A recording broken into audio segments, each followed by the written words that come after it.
If we really wanted to get expert opinions related to the use of our streets, who better to talk with than driving school instructors? So that's exactly what we did.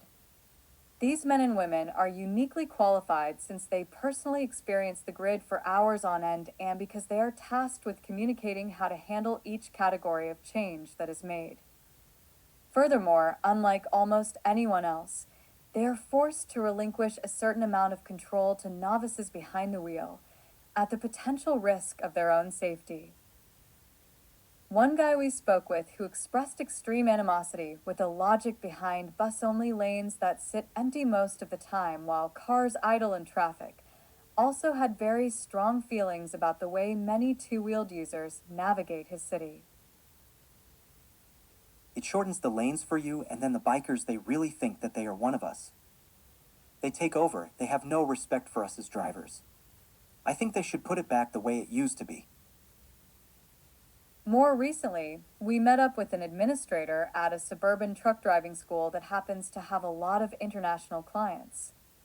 Her words really struck home. Restaurants in the middle of the street, that's just not smart. That's not convenient.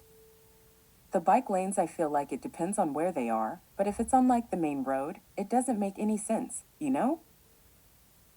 If you're taking the space that already was there for that afterwards, it just creates this tighter space, and for trucks, it's just not plausible at all.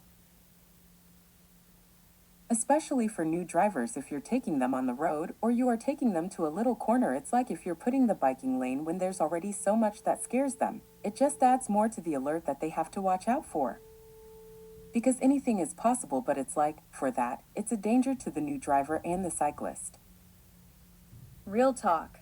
If these folks are adamantly opposed to the road diets of the 2020s, why are bureaucrats and consultants still suggesting such ideas?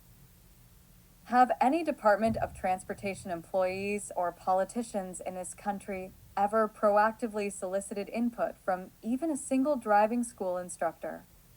Our guess is no. And that's the problem. It's almost like they don't want to hear objections.